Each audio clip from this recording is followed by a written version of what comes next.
Bună ziua, dragii mei, bine v-am găsit! Haideți să facem o etalare pe plan sentimental, să vedem care este situația în acest moment. Gândiți-vă la o persoană și haideți să vedem ce se întâmplă între voi și persoana respectivă în acest moment. Care este energia dintre voi doi? Haideți să vedem, dragii mei. Dragii mei, să știți că în perioada imediat următoare, să știți că divinitatea va interveni. Văd intervenție divină. Totul se va întâmpla exact la momentul potrivit, exact la momentul divin, dragii mei, la timpul divin. Este foarte important să vă luați un timp de reflexie, să stați un moment voi cu voi, de a reflecta, de a vă da seama ce vă doriți, ce trebuie să faceți pe mai departe, ce decizii să luați, ce este bine pentru voi, care este pasul următor pe care voi trebuie să-l faceți, dragii mei. Deci să știți că sunteți într-o situație pe care voi nu mai trebuie să o mai amânați. Da? Luați-vă timpul necesar, luați-vă un moment în care să stați voi cu voi, un moment de a reflecta, dar după treziți-vă la realitate și luați cea mai bună decizie pentru voi, dragii mei. Gândiți-vă la libertate, gândiți-vă la independența voastră, la eliberarea voastră dintr-o situație, dintr-o suferință. Este foarte important acest lucru. Divinitatea intervine, să știți, pentru voi, pentru a face ceva, pentru a nu mai sta în acele situații care vă afectează în acest moment. Totul se va întâmpla așa cum trebuie să întâmple, dragii mei. Cineva este dor de voi, cineva se gândește foarte mult la voi în perioada imediat următoare. Poate este această persoană cu care i-ați dat o pauză, cu care sunteți în non-contact, în separare sau în detașare, în distanțare, depinde unde vă regăsiți voi. Această persoană, să știți că are mintea sa, se gândește la voi. Este dor de voi aceste persoane, dragii mei.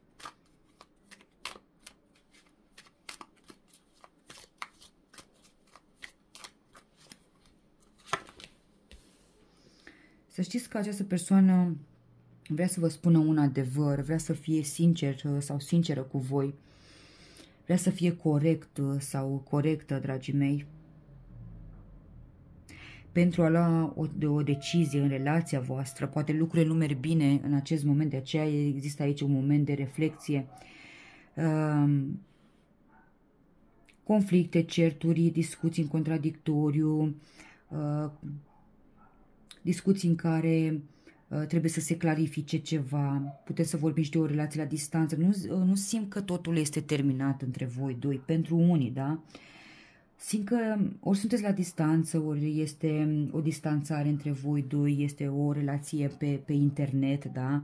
Poate cineva este plecat în străinătate, da? Și vă vedeți la o perioadă de timp și de aceea aceste persoane este dor de voi, pentru că nu stați tot timpul cu această persoană împreună, dragii mei. Și simt că unul dintre voi, dragii mei, nu știe ce să facă în relație, să meargă mai departe, să nu meargă mai departe, are anumite frici, temeri ce ține de trecut, stare de conflict mental, de confuzie. Oare este persoana potrivită pentru mine? Oare este persoana cu care pot să îmi întemeiez o familie? Oare este bine dacă merg mai departe cu această persoană? Deci fel și fel de întrebări. De aceea voi vă luați acest timp, dragii mei, să vă dați seama ceea ce vă doriți, ceea ce este bine pentru voi, pentru viața voastră. Să știți că această persoană, chiar dacă voi sunteți așa într-o indecizie, într-un blocaj mental și nu știți ce să faceți cu această conexiune, să știți că persoana voastră este sinceră. Să știți că persoana voastră este corectă, cel puțin încearcă să fie corectă, să se deschidă către voi, să-și deschidă sufletul, să nu existe anumite ascunzișuri, anumite minciuni la mijloc, să nu existe manipulări sub nicio formă. Vrea să vă privească în ochi, poate deja s-a întâmplat acest lucru, să existe o comunicare față în față și să vă spună un adevăr. Poate să-și recunoască adevăratele sentimente sau să-și recunoască adevăratele intenții, să aibă acest curaj de să deschide către voi. Puteți să vorbiți de acest lucru sau pur și simplu această persoană vrea să, indiferent de viața sa, indiferent de trecutul său, indiferent prin ceea ce a trecut persoana aceasta, să fie sincer și corect cu voi, o persoană în care puteți să vă bazați. Sau are anumite lucruri pe sufletul său această persoană și vrea pur și simplu să vi le spună. Pentru că văd o mare sinceritate aici la voi. Dar pentru mulți dintre voi, dragii mei,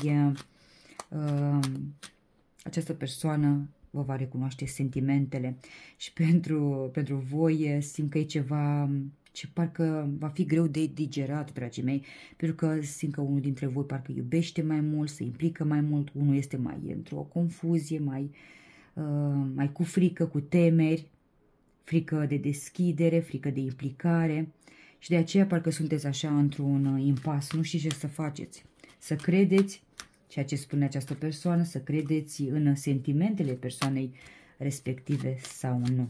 Eu zic să credeți, dragii mei, pentru că această persoană este foarte sinceră. Haideți să vedem ce spune și tarotul. Da, deci vouă vă este frică, într-adevăr. Exact cum am spus în carte, dragii mei, vouă vă este frică de trădare, vă este frică ca această persoană să nu vă facă rău, să nu vă facă o dușmănie, o răutate, să vă întoarcă cu aceeași monedă. Deci simțiți, nu cred că este cuvântul cel mai potrivit, ați trecut prin foarte multe dezamăgiri în trecutul vostru, dragii mei, suferință, depresie, trădări, foarte multe trădări și de aceea aveți un conflict mental și trăiți cu gândul că toate persoanele pe care le cunoașteți în viața voastră din punct de vedere sentimental, toate persoanele sunt la fel. Da? Toate persoanele trădează, mint, manipulează, își văd interesul, nu pun pe primul loc iubirea, pun pe primul loc altceva și așa mai departe. Și de aceea există această frică la voi. Și stați în gardă, să nu cumva să mai treceți printr-o situație similară din trecutul vostru, să nu cumva să mai aveți parte de dezamăgire sau de trădare, da? Pentru că nu ați ieșit chiar bine din trecut, da? Deci ați ieșit un pic cam șifonați, dragii mei, pentru că ați trecut prin foarte multe situații de acest gen. Da, și vă văd în perioada imediat următoare, dragii mei, în gardă, pe poziție, nu vreți să cedați, nu vreți să vă deschideți, vreți să așteptați, nu vă nicio grabă. Să știți că energia voastră va fi o energie foarte înceată, pentru că vreți să vă convingeți de această persoană. Mai mult veți sta pe loc decât să evoluați. Interesul vostru care este? Este să vă convingeți de această persoană și să luați cea mai bună decizie, dragii mei, ca să nu cumva mai târziu să regretați. O să luați lucrurile încet, încet, pas cu pas, ca pașii de bebeluș și foarte bine faceți, dragii mei, pentru că așa o să vă convingeți de această persoană dacă este potrivită pentru voi și nu este sub nicio formă bine să vă grăbiți să luați o decizie. Da? Ce vine repede sau ce repede, ce vine greu este de durată, dragii mei. Deci nu vă grăbiți, analizați, fiți atenți și când sunteți convinși, luați cea mai bună decizie, da?